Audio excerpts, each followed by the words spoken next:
İlkin bəy, salam, sabahınız xeyir, xoş gəlmisiniz. Salam, sabahınız xeyir. Bütün telesəhər tamaşaçılarını salamlayıram. Səhərinizi nə ilə açırsınız? Su, çay, qəhvə, yoxsa?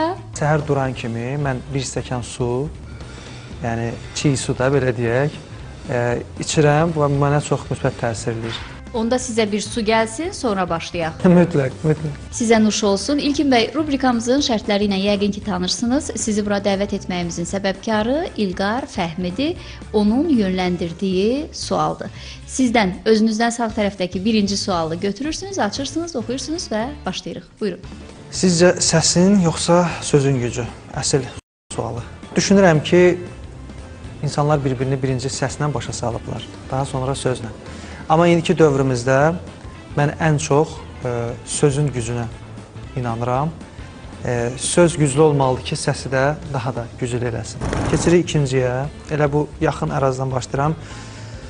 Muğam ruhunuzun hansı hissəsindədir? Düşünürəm ki, muğam elə ruhun özüdür.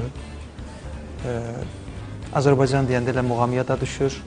Mənim ruhumun və tamaşaçıların ruhuna ən tez, ən sürətli təsir edən düşünürəm ki, bizim muğamımızdır.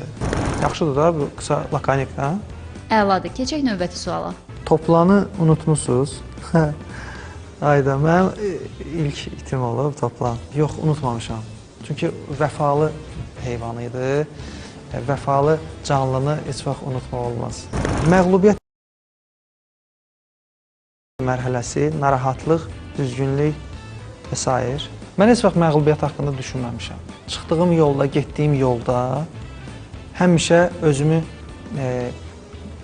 qalib hiss eləmişəm. Məsələn, mən Avroviziya kimi böyük bir yarışda ölkəmi təmsil eləmişəm və ilk dəfə tarixə düşmüşəm. Azərbaycan Avroviziya tarixinə düşmüşəm. Azərbaycan dilində ilk mahnı ifa eləyən ifaçılardan olmuşam. Mənim dəyərli dostum Fəxri ilə birlikdə. Hər yarışma nədir sizin üçün? Ölkədə bütün demək olar ki, 90% yarışlara mən qatılmışam. Niyə məhz hamısına? Məqsədiniz nə idi? Ona görə eləmişəm ki, həm təcrübə toplayım, özümə birinci növbədə özümü tanıyım səhnədə, özümü kəşf eləyim və bu kəşf ən çox Səs Azərbaycan doğma nəğmələrdə oldu. İmiciniz maraqlıdır. 10-15 ilə yaxındır. Mənim imicim dəyişmir. Maraqlıdır. Niyə dəyişmirsiniz imicinizi? Bu mənim rahatlığımdır. Özümü belə çox rahat hiss edirəm. Tamaşaçı var ki, məni adı yadıma düşmür, bığlı oğlan deyir. Mən Azərbaycanda doğmuşam, ölkəmdəyəm, ölkə mədəniyyətimə xidmət edirəm. İlk mahnınız vardı, oxuyurdunuz ki, qəlbimdə qaldı. Nə qalmışdı uşaq qəlbinizdə ki, belə ürəklə oxumusunuz?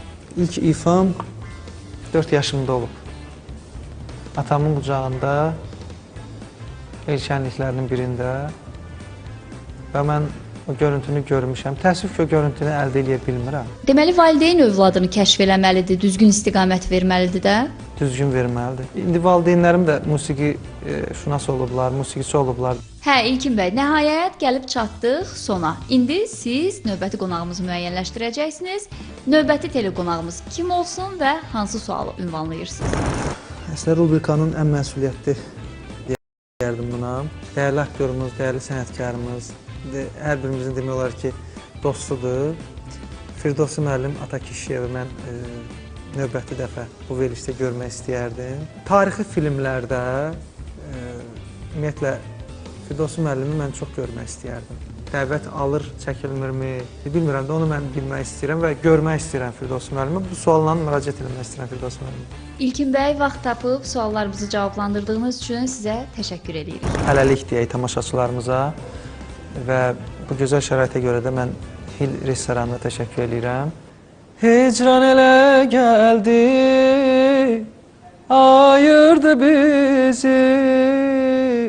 Hicran elə bildi, ayırdı bizi.